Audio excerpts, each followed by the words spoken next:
Hola jóvenes, soy Eleazar Sánchez, el encargado de filosofía, y para esta semana 19 del ciclo 2019-2 ordinario virtual, la famosa semana de repaso, vamos a hacer, como su mismo nombre lo dice, un repaso general. No me podría, jóvenes, detener en cada pregunta y hacerles gráficos, porque el tiempo no lo amerita. Entonces, como su mismo nombre lo dice, el reflexivo es un repaso, es un recordar los puntos más esenciales de estas 18 semanas que hemos visto. Entonces, sin más premura, vayamos a la pregunta número 1. La pregunta 1 dice: tras leer un informe, Daniela se entera de que en África viven, miren esta cifra impactante, jóvenes, 13 millones de niñas casadas. A partir de esto se pregunta lo siguiente: ¿cómo puede ser considerado eso correcto o bueno? ¿Es adecuado que cada país decida lo que está bien sobre la base de sus costumbres, o debería existir una idea de bien universal? ¿Qué es lo que pasa, jóvenes, en el África, en las sociedades musulmanas? Estaba leyendo y viendo fotos, además de un informe de National Geographic, donde hay personas que se casan, por ejemplo, una persona de 25 con una niña de 6. Claro, no vive con ella todavía. Cuando ella tiene aproximadamente 15, 16 años, ya va a vivir con esa persona. Pero el detalle es, esta chica no elige. Muchas veces su familia es pobre, es mamá muy joven, no va al colegio. Entonces, es bueno en realidad eso, o sea, para nosotros, peruanos, con influencia de Occidente, que respetamos los derechos humanos, que hemos asociado la idea de matrimonio a la idea de libertad, elegimos con quién casarnos, no nos parece algo bueno. Es más, a mí como padre me parecería algo nefasto el ver que mi hija de 6 años se case con una persona de 20. Yo no toleraría eso para nada. Para mí está mal. Pero la pregunta es, ¿en cualquier sociedad eso está mal? Ahí viene el famoso relativismo cultural. El simple hecho que una práctica valore como buena una cultura la hace en efecto valiosa. O sea, que los padres del África estén ahí como garantes viendo cuando su hija tan pequeña se casa, ¿hace que esa acción sea buena? Desde luego que no. ¿No? Entonces, esta ya es una respuesta a la pregunta. La pregunta es mucho más sencilla. ¿En qué disciplina filosófica se discute este tema? Lo bueno y lo malo. Naturalmente, esta clave es la D. Pregunta número 2. En una conversación entre dos amigos, uno de ellos dice lo siguiente: todos los seres humanos que vienen al mundo tienen una vida demasiado parametrada, pues tienen que pasar muchos años en el colegio y en el trabajo para finalmente jubilarse y recién ser libres para hacer lo que realmente quieren. ¿Acaso una existencia semejante tiene sentido? ¿No es una vida miserable y monótona la que nos espera a todos? Esta pregunta me hace recordar a una conferencia en la COP+20 en el año 2013, si no me equivoco, en Río de Janeiro. Mujica dijo: la crisis del sistema capitalista es una crisis moral. La gente nos hace creer que el fin de la vida es trabajar para comprarnos cosas que no necesitamos hasta que llegamos a ser ancianos y nos preguntamos, ¿para eso hemos vivido? ¿Para trabajar como locos, para pagar cuotas de cosas que el sistema nos vende y que realmente no necesitamos? Entonces es una, en realidad, filosofía muy dura, ¿no? O sea, ¿tiene sentido la vida dentro del marco del capitalismo? Esa es una pregunta que, ojo, en la antropología filosófica se discute el problema de la esencia y del origen, dentro de su separata de la semana 18, como vimos la semana pasada, pero eso no quiere decir que sean los únicos problemas. El problema si la vida merece la pena ser vivida es un problema de la antropología filosófica. Por citar un caso, lamentablemente un chico se ha suicidado en el metro de Lima. Entonces, eso nos lleva a una pregunta filosófica. Si una persona racional no le encuentra sentido a su vida, ¿se podría suicidar? A quienes le inquiete esta pregunta podrían leer el extraordinario libro del premio Nobel y filósofo francés Albert Camus. En el mito de Sísifo, él discute esta pregunta. Claro, si una persona no le encuentra sentido a su vida, ¿se puede suicidar? Lo que dice Camus es que sí, que es un acto de libertad. Profesor, pero eso es un pecado, es que ese es un argumento religioso. Acá estamos en filosofía y hay que esgrimir argumentos racionales. Dentro de la antropología filosófica se discute ese problema, ¿no? Para estos filósofos, el suicidio es un acto de libertad. Nadie te podría obligar a vivir, ¿no? 3. Para Heráclito, todos los fenómenos de la naturaleza son parte de un estado de movimiento y cambio incesante. Decía que nada es inerte ni estático y que tampoco dura eternamente de la misma forma. Sin embargo, creía que en el movimiento y la lucha de contrarios se encontraba la armonía del cosmos. De lo afirmado por Heráclito se puede inferir que el flujo universal... A ver, jóvenes, recordemos la semana número 2, periodo cosmológico. El arqué para Heráclito era el fuego. ¿Por qué, profesor? Porque el fuego figuraba, representaba el cambio incesante en el cosmos. Para que haya cambio, les dije en esa semana, debemos pasar de un contrario 1 a un contrario 2, de la guerra a la paz, de la juventud a la vejez. La pregunta es, ¿ese cambio es aleatorio? Por ejemplo, 2 alumnos del ciclo virtual tienen 17 años. ¿Es que uno de ellos va a envejecer en 50 años y el otro va a envejecer en 5? No. A pesar de que hay cambio, hay algo que regule el cambio. Y tengan mucho cuidado porque esta ha sido una pregunta de examen de admisión.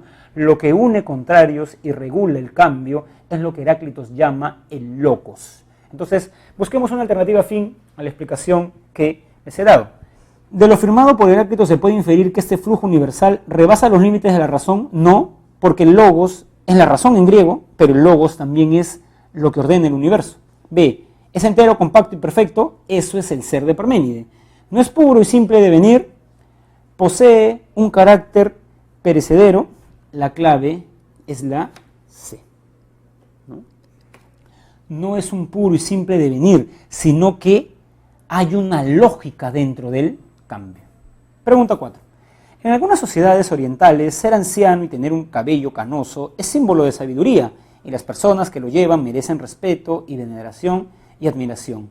Por el contrario, en muchas sociedades occidentales en las que se desprecia la vejez, estas características son vistas como un símbolo de decadencia o descuido. O sea, ser anciano para ciertas sociedades es sinónimo de sabiduría, admiración, son muy venerados. En cambio, en las sociedades occidentales, como bien lo han estudiado los sociólogos, despreciamos a los ancianos, los enviamos a asilo, creemos que son un estorbo y más. Entonces, para cierta postura es bueno, para otra postura es malo. Eso, sin lugar a duda, es los sofistas y los valores relativos. El hombre es la medida de todas las cosas, depende, pues para un oriental es valioso, para un occidental no. Pregunta número 5. Astrid es una estudiante que se encuentra preocupada por la situación política y social del país. Ella cree que es posible construir una sociedad de personas virtuosas y considera que todos, al margen de su grado de instrucción, son capaces de conocer la virtud y por tanto de ser virtuosos. Todos conocemos la virtud. La virtud ser virtuoso supone conocer la virtud. Sin embargo, cree que es necesario adentrarse en su búsqueda. Conócete a ti mismo, mejor dicho, ¿no? Porque la virtud está en tu interior. Por estos 3 criterios es el famoso Sócrates, pero la postura de Sócrates que considera que primero debemos conocer el bien para después ser buenos es lo que denominamos intelectualismo ético y por eso es la clave. Pregunta número 6. Pablo es un hombre que sufre de alcoholismo. Siempre frecuenta los bares, le es irresistible apostar y gastar dinero que adquiere robando en todo aquello que le reporta algún tipo de placer físico. Si consideramos los planteamientos de Platón con respecto a la naturaleza tripartita del alma, ¿qué dimensión del alma es la que se encuentra determinado o es la que encuentra determinación en el comportamiento de la famosa alegoría del carro alado? Para Platón el alma tiene la parte racional, la parte irascible y la parte apetitiva o concupiscible. Esta persona que se deja llevar por sus placeres es alma apetitiva o alma concupiscible. La que se deja llevar por su ira, se quiere pelear en el Metropolitano, iracunda, ¿no? Irascible. Y la persona racional que siempre piensa, razona sus respuestas, es el alma racional. Esta persona tiene que ver más con, según la filosofía de Platón, con el alma apetitiva. 7. Para Aristóteles, 4 eran las causas que explicaban la existencia de todo: personas, animales, cosas y seres a los que genéricamente llamaba sustancia. Toda sustancia se explicaba sobre la base de 4 fundamentos. Recuerden, causa eficiente, causa material, causa formal y causa final. Partiendo de este planteamiento, la causa eficiente era quien hacía la cosa, la causa material de lo que estaba hecho, la causa formal, la idea, la esencia y la causa final, ¿para qué sirve? Partiendo de este planteamiento, si consideramos una estatua de mármol, el escultor sería la causa eficiente y el mármol la causa material. La alternativa correcta, por ende, es la C. 8. Carlos es un hombre que siempre ha vivido de manera bastante modesta y solitaria. Los pocos vecinos que han tenido la oportunidad de conversar con él dicen que tiene dicho estilo de vida, ya que está convencido de que es la mejor forma de alcanzar la autonomía y la felicidad. Mi pregunta sería, ¿en qué periodo de la filosofía la felicidad es el objeto de estudio? Escuelas helenístico-romanas. Ahora vamos a ver con qué o cuál escuela se identifica. No necesitamos de mucho para ser felices, dice esta persona. O sea, fijémonos en un animal, el más cercano, el perro. ¿El perro necesita mucho para ser feliz? No. La virtud supone simpleza. Más bien son las convenciones las que nos alejan de la virtud. Toda, digamos, este mundo sofisticado de la sociedad, que tenemos que tener un carro, que tenemos que hacernos, no sé, un lavado de cabello, esto, el otro, todo eso es artificial. Volvamos a lo simple, imitemos a los seres vivos, ¿no? Sobre todo al perro. Perro en griego es kainos, de ahí viene el nombre de la escuela, el famoso cinismo de Diógenes. Por eso la clave es la alternativa B. ¿Por qué suceden tantas calamidades a los hombres buenos? Nada malo puede en realidad acontecer al hombre bueno, porque los contrarios no se mezclan. Del mismo modo que tantos ríos, tantas lluvias caídas del cielo, las fuerzas de tantos manantiales saludables no alteran el sabor del mar, ni aún lo rebajan. Así tampoco los embates de la adversidad conmueven el ánimo del hombre fuerte, el cual permanece en su estado a pesar de todo lo que sucede. Esta pregunta supone una distinción clave entre lo que depende y lo que no depende de nosotros. ¿Qué depende de mí? O comencemos, ¿qué no depende de mí? Mi destino. El que yo esté caminando y una persona desequilibrada me insulte en el bus de transporte público no depende de mí. Pero sí depende de mí el cómo yo reacciono frente a esa persona. Me resigno y digo, bueno, no voy a seguirle el juego. O sea, existe un destino, no depende de nosotros, y sí depende la manera de reaccionar frente a él, de resignarnos. Eso, sin lugar a dudas, es la escuela estoica. 10. Reafirmando lo planteado por Aristóteles en el concepto de causa final, Tomás de Aquino, en la quinta vía para demostrar la existencia de Dios, señala que todo lo que existe se encamina hacia un propósito o fin, telos en griego. En los seres vivos, por ejemplo, en un ave o en un ser humano, dicho fin es su plenitud, madurez o perfección personal. Es por ello que Tomás de Aquino considera que, o sea, lo que está diciendo en esta pregunta es que si todo sigue un fin, el que le da el fin es Dios. Por eso la clave es la B. Existe un ser superior que encamina o dirige todo. Pregunta 11, y seguimos con la filosofía medieval.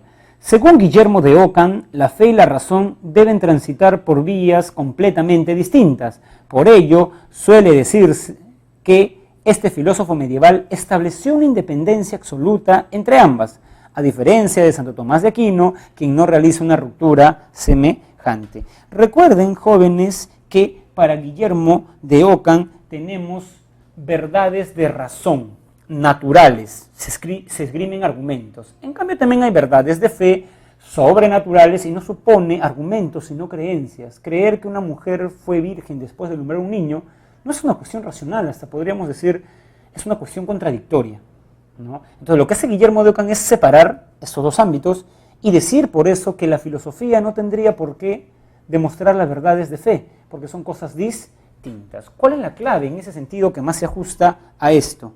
El intelecto no es un camino para la fe, son cosas distintas. En ese sentido, Guillermo de Ockham se burlaría de los argumentos de Tomás de Aquino, porque no está al alcance de la razón, ¿no? Muy bien, 12. José guarda aún el recuerdo del viaje que hizo a la ciudad del Cusco hace varios años con motivo de su graduación en el colegio. Si consideramos la propuesta nociológica de David Hume acerca de percepciones y la distinción que estableció entre impresiones, ideas, podríamos afirmar que cuando uno viaja al Cusco, en ese momento es una impresión lo que está viendo, pero cuando luego recuerda es una idea. Otra cuestión que deben recordar es que las impresiones son más vividas, el recuerdo siempre es más tenue, ¿no? Entonces, la pregunta es la siguiente. Podríamos afirmar que el recuerdo de José se manifiesta a través de una idea, que son más débiles, y por eso la clave es la alternativa A. 13. La filosofía de Descartes es conocida por su dogmatismo y su racionalismo. La primera característica hace referencia al optimismo gnosiológico de la filosofía cartesiana, ya que ésta asume que el hombre es capaz de alcanzar conocimientos verdaderos y absolutos. La segunda enfatiza en la capacidad del hombre de alcanzarlos con el uso de su razón. Considerando ambos aspectos, es correcto sostener que para Descartes solo podemos estar seguros de nuestra propia existencia, no, porque también hay otras dos verdades, recuerden. Yo existo, Dios existe y el mundo existe. La experiencia debe confirmar, eso es empirismo. La razón humana puede alcanzar principios incuestionables, sí, los tres que mencioné hace un momento, ¿no? 14. Un problema fundamental de la filosofía hegeliana es el relativo a lo infinito y cómo se relaciona con lo finito. Según Hegel, en lo infinito se comprende todo y por lo tanto no es correcto pensar que este es algo vacío indeterminado. De lo anterior se sigue, por lo dicho, que para este filósofo lo finito está contenido en lo infinito, ¿no? La alternativa A, que es una pregunta que no creo que venga porque en la separata no hay ningún punto sobre esta dialéctica hegeliana de lo finito y lo infinito, ¿no? Recuerden más bien la dialéctica, su idealismo, ¿no? Su filosofía de la historia, como la idea de la libertad. Eso creo que es más importante, ¿no? La Segunda Guerra Mundial ha sido uno de los acontecimientos políticos y militares de mayor impacto en la historia de la humanidad debido a su alcance y a sus consecuencias, así como al número de países que participaron y se vieron afectados por ella. Esta guerra dejó un saldo de víctimas cercano al 2,5% de la población mundial y entre los hechos más impactantes estuvieron el Holocausto, en el que murieron millones de judíos, y la explosión de 2 bombas atómicas en Japón. Esta guerra marcó la historia de la humanidad debido a su crueldad y capacidad de destrucción. Para Nietzsche, este hecho probaría la tesis de que, tránsito hacia una etapa privilegiada en la evolución. Si fuera una etapa privilegiada no habrían guerras, ¿no? No puede ser la advenimiento manifiesto del esperado superhombre, no tiene que ver con eso. Triunfo absoluto de la doctrina religiosa judeocristiana. Bueno, si los judíos son el pueblo de Dios, ¿por qué no lo ayudó Dios? Dicen muchas personas, ¿no? Y de constante repetirse de los acontecimientos humanos. Recuerden, jóvenes, que el único filósofo moderno que critica la idea de progreso es Nietzsche. Para Marx el progreso se da mediante la lucha de clases. Para Comte se da mediante el desarrollo de la ciencia, para Hegel mediante el desarrollo de la idea de la libertad. En cambio Nietzsche dice que no hay progreso, o sea, no hay una línea recta, ¿no? Sino es más un eterno retorno. Entonces las guerras se van a seguir repitiendo. Por eso es la alternativa D. Un profesor de filosofía, dice la pregunta 16, ostenta sobre sus alumnos lo siguiente: los hombres no hemos elegido nacer, sino que han sido nuestros padres quienes han elegido por nosotros, o sea, nos han arrojado al mundo y nos han traído a este mundo. Sin embargo, lo que nuestros padres no pudieron elegir por nosotros es nuestra esencia, nuestro modo de ser, lo que nos define y diferencia de los demás. Nuestra carrera, por ejemplo, no la pueden elegir, ¿no? Por eso, el hombre está condenado a ser libre, es un conjunto de posibilidades. Estos dos aspectos nos llevan a la filosofía de Martin Heidegger. Pregunta número 17. Durante el verano de 1999 comencé a sentirme cada vez más insatisfecho con estas tres teorías: la teoría marxista de la historia, el psicoanálisis y la psicología del individuo. Comencé a sentir dudas acerca de su pretendido carácter científico. De este modo, lo que me preocupaba no era el problema de la verdad, en esta etapa al menos, ni en el problema de la exactitud o mensurabilidad. Era más bien el hecho de que yo sentía que estas tres teorías, aunque se presentaban como ciencia, de hecho tenían más elementos en común con los mitos primitivos que con la ciencia, que se asemejaba a la astrología. O sea, Popper está discutiendo el problema de qué es ciencia y qué no es ciencia. ¿Cómo se llama ese problema en la epistemología del comienzo del siglo XX? El problema de la demarcación. Y recuerden que el Círculo de Viena proponía que el criterio de demarcación era la verificación, pero que Popper, más bien que los criticó, consideraba que era la falsación. Nunca vas a poder demostrar que todos los metales se dilatan. Tendrías que verificar infinitos individuos, todos. Pero tan solo basta con encontrar un metal que no se dilate. 18. María Elena, estudiante del último ciclo de la carrera de Historia, luego de reflexionar sobre los estudios que ha realizado, se percata de que sus profesores le han presentado el desarrollo de las distintas culturas de acuerdo con sus propias simpatías teóricas y metodológicas. Posteriormente, al consultarles al respecto, sus profesores confirman su sospecha. Según la hermenéutica de Gadamer, el hecho de que los profesores hayan respondido afirmativamente a la cultura de María Elena quiere decir que la universalización del fenómeno interpretativo suele ser rechazada. No, más bien la proponen. O sea, interpretamos todo, no solamente los textos, la realidad, un cuadro, una novela, una película. El círculo hermenéutico se agota, no, es infinito, porque siempre que vuelves un texto puedes encontrar un significado distinto. Eso es interesante porque cuando uno relee una novela, ¿no?, o relee un libro filosófico, dice, ¿cómo no reparé en esta frase? Porque eres otro, digamos, tu mente está buscando otras cosas ya en la novela. Entonces, cuando ven una película por segunda vez, ven cosas nuevas, la comprenden mejor, o sea, es infinito ese círculo. La interpretación es una parte fundamental de la estructura del Dasein, sí, es fundamental. El hombre actual posee conciencia histórica, en efecto. ¿Qué es la conciencia histórica? La conciencia que tiene el hombre del siglo XX de que su interpretación está influenciada por el momento histórico, lo que quiere decir que es una interpretación particular, relativa, no absoluta, ni mucho menos universal. 19. En un famoso cuento, Jorge Luis Borges describe el encuentro de su protagonista con el libro de arena. Este libro tiene la peculiaridad de no tener principio ni final, y sin importar por dónde se abra, es seguro que la página que se encuentre no se volverá a ver una vez pasada la hoja. Según algunos intelectuales, cualquier libro puede ser el libro de arena, pues cada vez que leemos lo hacemos desde ciertas ideas previas. Por eso en cada una de nuestras lecturas podemos entender el texto de distintas maneras.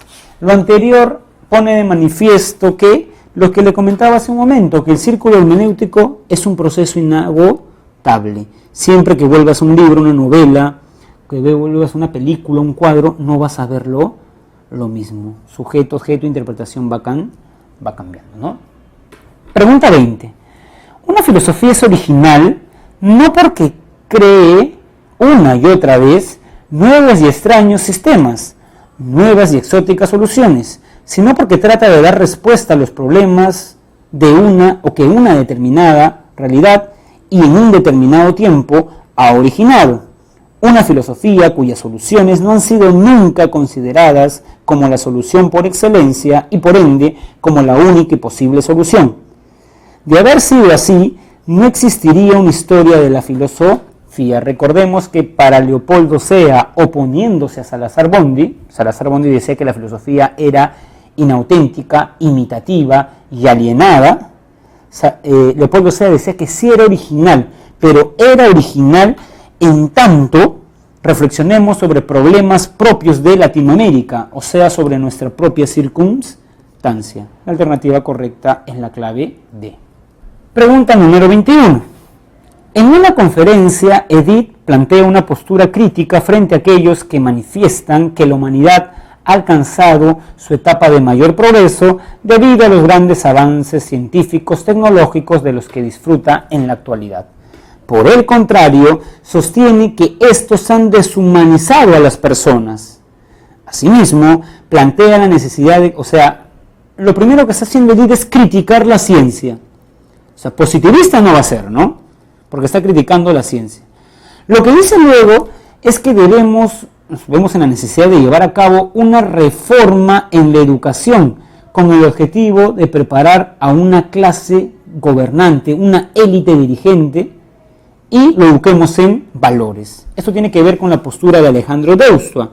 La pregunta es, Alejandro Deustua, ¿dentro de qué etapa de la historia de la filosofía peruana está? Espiritualista. La clave es la D.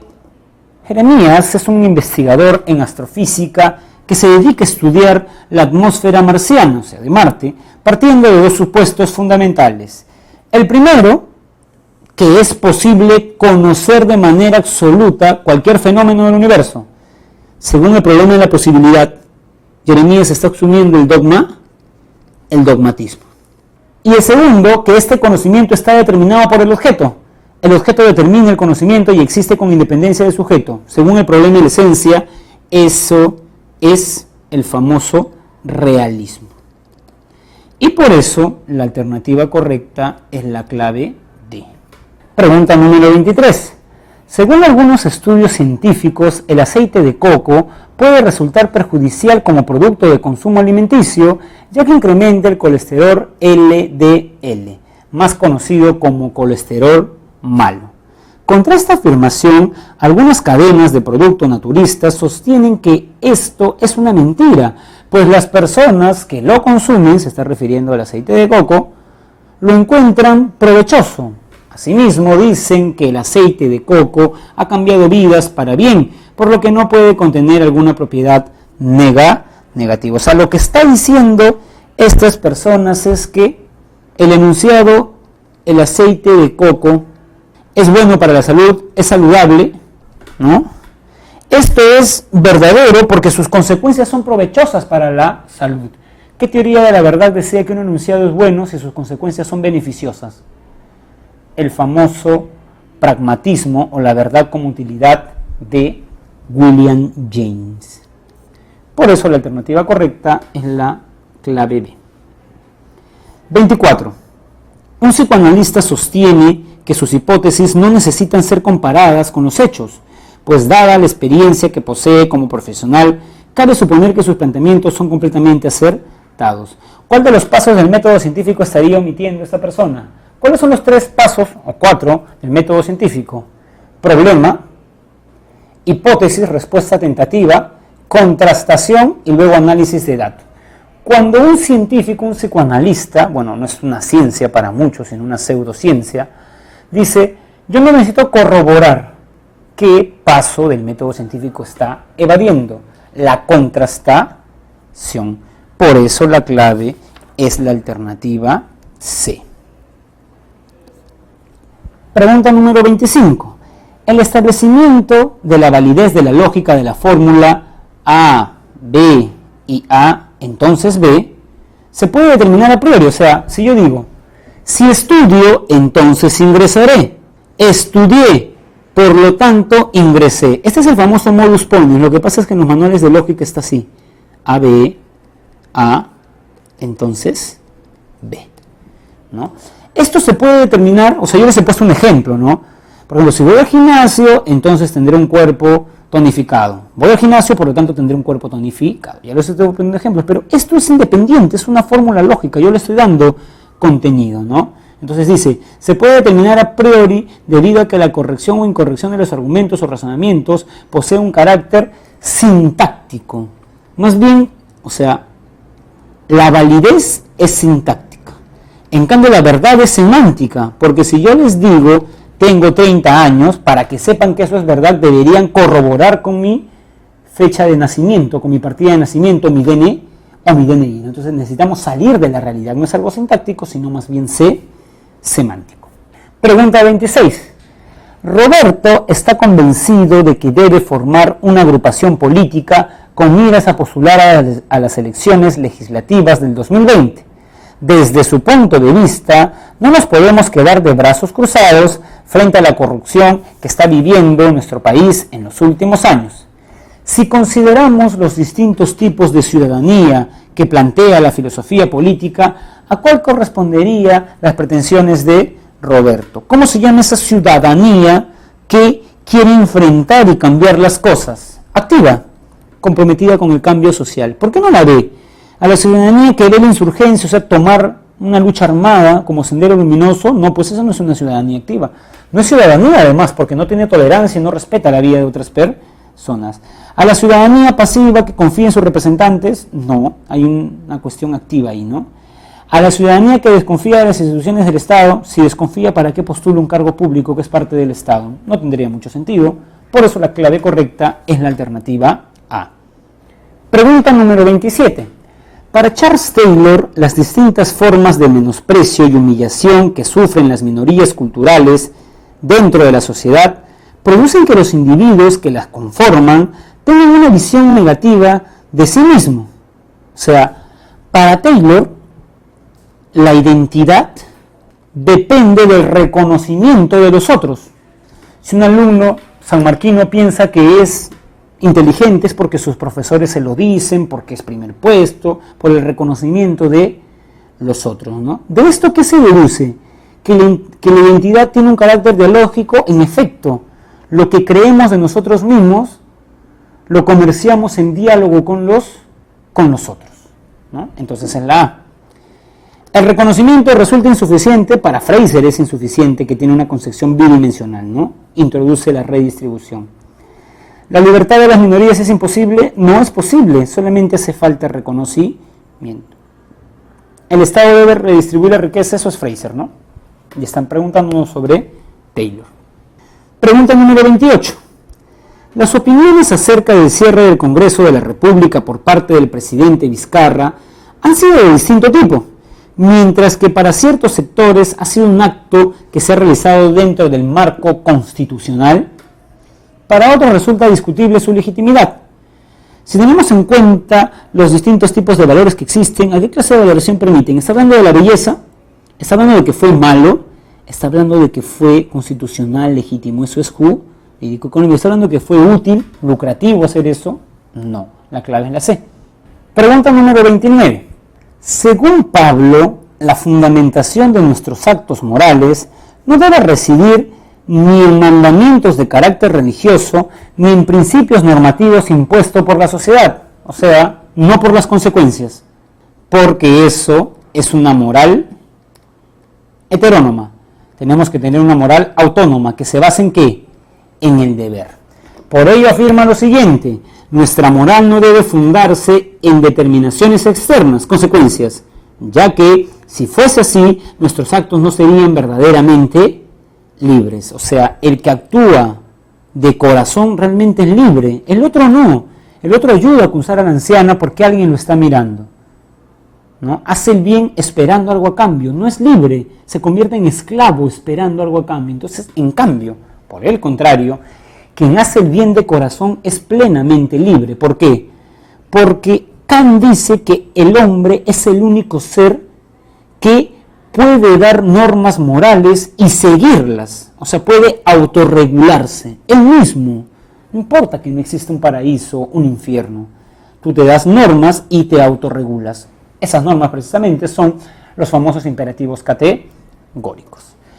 Y pregunta 30, última pregunta de este ciclo 2019-2, es una lectura de Nietzsche, ¿no? Qué bien que terminemos con una lectura de Nietzsche, de Así habló Zaratustra, ¿no?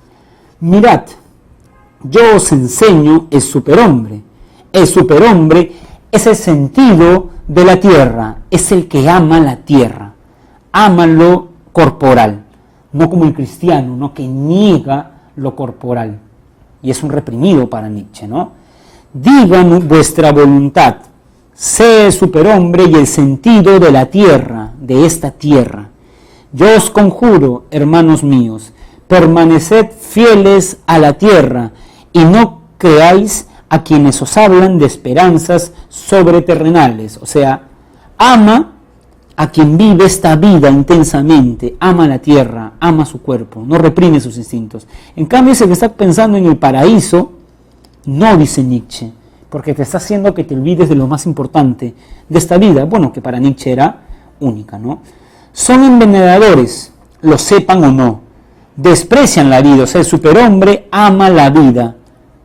De ahí viene el famoso nombre vitalismo.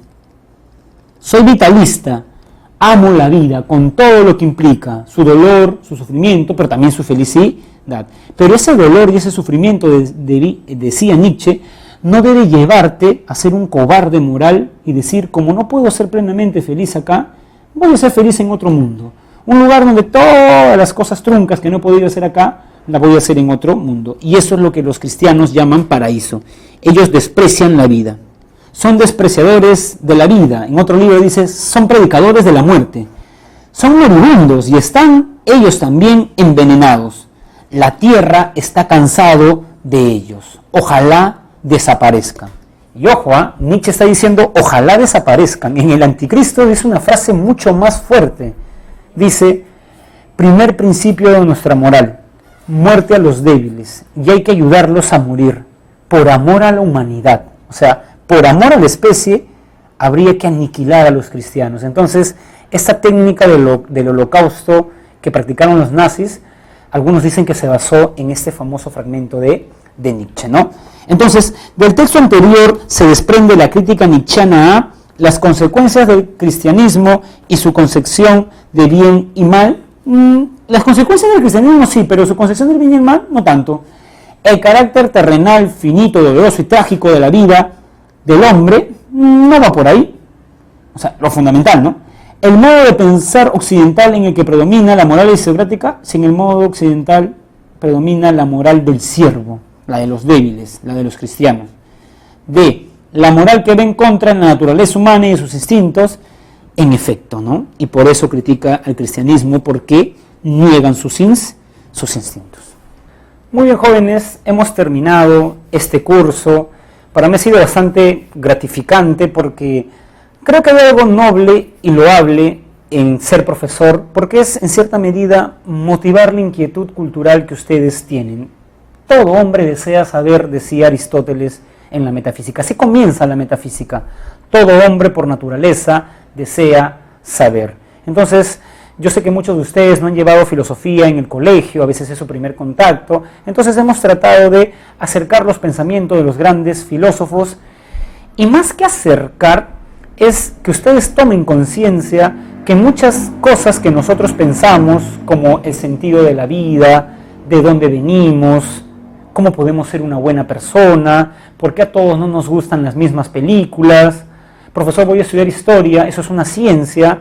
Entonces, estas preguntas son preguntas que ya grandes pensadores, titanes del pensamiento, han pensado y no estaría mal conocerlas, ¿no? Además que entre clase y clase, el profesor que imparte el curso de filosofía imprime su sello propio, ¿no? Si bien yo les imparto un curso con un fin bastante delimitado, de que ingresen a San Marcos, de que tengan conocimientos sólidos para que puedan enfrentarse satisfactoriamente a las preguntas de ECO, también de clase en clase les he transmitido mis pensamientos, como la crítica al consumismo, la crisis de valores, esas personas que quieren ser libres pero no quieren ser responsables, y lo problemático del cristianismo, y sobre todo con esto de la filosofía política. Recuerdo aquella clase de que las cosas están mal, jóvenes, ¿no? Entonces no sean indiferentes frente a la realidad, ¿no? Cuando ingresen a San Marcos, organícense, no hay nada más noble que cambiar el mundo en la medida que esto sea posible, ¿no? Entonces espero que este curso les sirva, y sé que les va a servir a muchos de ustedes para lograr su objetivo, y estoy seguro que nos vamos a ver en San Marcos. Nos vemos.